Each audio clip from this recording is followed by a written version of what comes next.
बिस्मिल्लाहिर्रहमानिर्रहीम। अस्सलाम वालेकुम व्यूअर्स, सुंबल की किचन में आपको खुशामदीद कहती हूँ। आज मैं फिर आपकी खिदमत में हाजिर हुई हूँ बहुत ही मज़ेदार से शादियों वाले ज़र्दे की रेसिपी को लेकर। इसकी बहुत रिक्वेस्ट थी मेरे पास। ये बहुत ही सिंपल और मज़ेदार बनता है। यहाँ पर मैं आपको ज़र्दा बनाने के कुछ टिप्स एंड ट्रिक्स भी बताऊँगी, जिनको अगर आप फॉलो करके ज़र्दा बनाएंगे तो आपका ज़र्दा एकदम परफेक्ट बनेगा। अक्सर जब हम ज़र्दा बनाते हैं तो हमें कभी कभी कंप्लेन मिलती है कि हमारे ज़र्दे के चावल अकड़ गए हैं।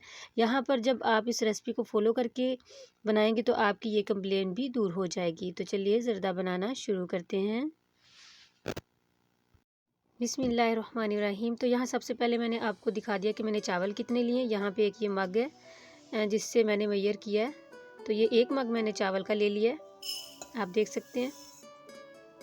तो अब इनको साफ़ करके मैं इनको वॉश कर लूँगी और इसको तकरीबन आधे घंटे के लिए मैं भिगो के रख दूँगी।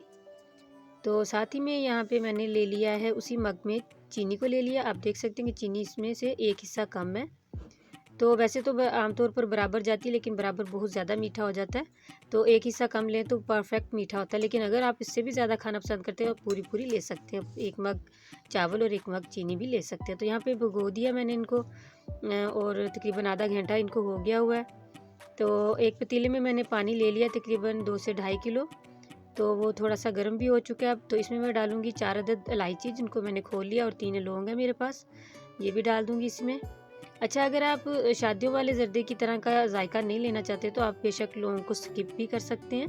तो यहाँ पे मैं कलर डाल दूँगी ज़र्दा। 1 टीस्पून मैंने डाला, मुझे थोड़ा कम लग रहा था तो मैंने थोड़ा सा और डाल दिया।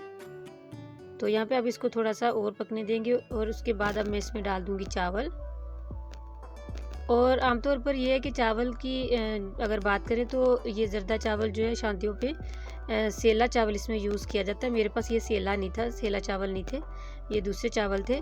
तो आप अगर सेला चावल का यूज़ करेंगे तो आप उसको फुल जो है पकाएंगे, मतलब उसमें कनी नहीं छोड़ेंगे। तो यहाँ पे जो मैंने चावल लिए मैं इसमें एक कनी छोड़ूंगी। जैसे कि हम चावलों को बॉईल करते हैं और उसको एक कनी छोड़ते हैं ताकि बाद में इसको दम पे लगाते हैं कि वो खिले खिले से हो जाए। तो इसी तरह इसको हम करेंगे कि एक कनी इसमें हम रहने देंगे। तो मैं वो भी आपको चेक करवा देती हूँ। तो यहाँ पे इन्होंने चावल जो है वो पकने शुरू हो गए हैं। यहाँ पे देखें, इस तरीके से दबा के देखेंगे तो एक कनी इसमें होनी चाहिए। तो फुल कुक नहीं आपने इनको करना है। तो वैसे भी मैं आपको बता दूं कि अगर ये शीरे में जब हम कोई चीज़ डालते हैं तो वो जाके घुलती मिलती नहीं है। शीरा उसको जो है वो जो है ना घुलाता नहीं है, उसको खड़ा खड़ा रखता है चीज़ को। तो यहाँ पे कढ़ाई में मैंने आधा कप जो है घी का डाल दिया, जिसको मैंने गर्म भी कर लिया। तो आप इसको घी में ही बनाएं, घी में ये अच्छा बनता है। तो यहाँ पे कुछ ड्राई फ्रूट थे, आप अपनी मर्ज़ी के मुताबिक जो है ले सकते हैं। वो इसमें हम थोड़ा सा 2-3 सेकंड जो है इसमें कड़कड़ा लेंगे, इनको थोड़ा सा फ्राई कर लेंगे, आप देख सकते हैं।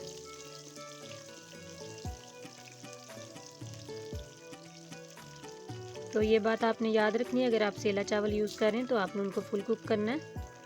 यहाँ पे 1 कप मैं दूध का डाल रही हूँ और साथ ही में वो जो चीनी रखी थी वो भी इसमें डाल देंगे। बहुत ही इजी है इसको बनाना, आप देख सकते हैं।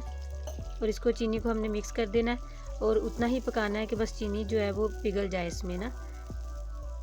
चीनी अच्छी तरह जब इसमें मेल्ट हो जाएगी, आप देख सकते हैं, तो फिर हम इसमें यहाँ पे मैं डाल रही हूँ 2 जो ड्रॉप हैं वो मैं डाल रही हूँ इसमें केवड़ा एसेंस के।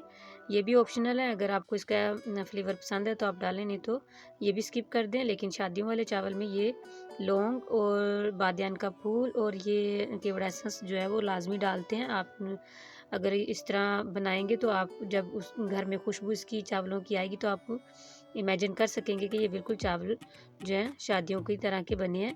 तो यहाँ पे जो है चीनी अच्छे से डिज़ोल्व हो चुकी थी। उसके बाद अब मैं इसमें चावल वाले ऐड कर दूँगी।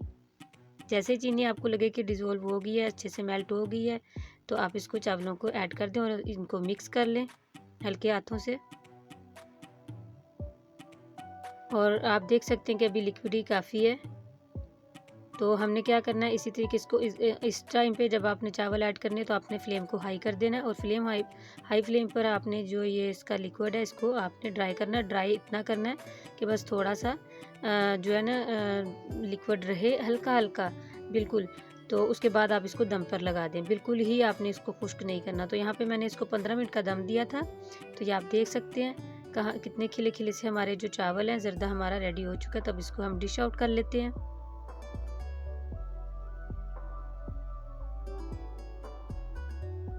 तो इसी दौरान अगर आप चैनल पर नए हैं तो चैनल को ज़रूर सब्सक्राइब कर दें। वीडियो अच्छी लगे तो इसको लाइक और शेयर ज़रूर कर दें और एक प्यारा सा कमेंट भी ज़रूर कर दें। और मुझे बताएं कि आपको मेरी वीडियोस और मेरा काम आपको कैसा लग रहा है। तो यहाँ पे हम इसको शर्फियों से, टूटी फूटी भी इसको कहते हैं, इससे गार्निश कर लेंगे। और ये कुछ थोड़ा सा खोया उससे भी गार्निश कर रही हूँ मैं इसको। तो अगर आपके पास चमचम और छोटे गुलाब जामुन हो तो वो भी आप उससे भी आप इसको गार्निश कर सकते हैं। बहुत ही अच्छे लगते हैं इसके साथ। तो उम्मीद है कि आपको मैं अच्छे से समझा सकी होंगी। अगर फिर भी आपको किसी बात की समझ नहीं आई तो आप मुझे कमेंट बॉक्स में पूछ सकते हैं। तो इसी के साथ मैं इजाज़त चाहती हूँ। दुआओं में याद रखिएगा। मिलूंगी फिर एक नई और आसान रेसिपी के साथ। अल्लाह हाफिज़।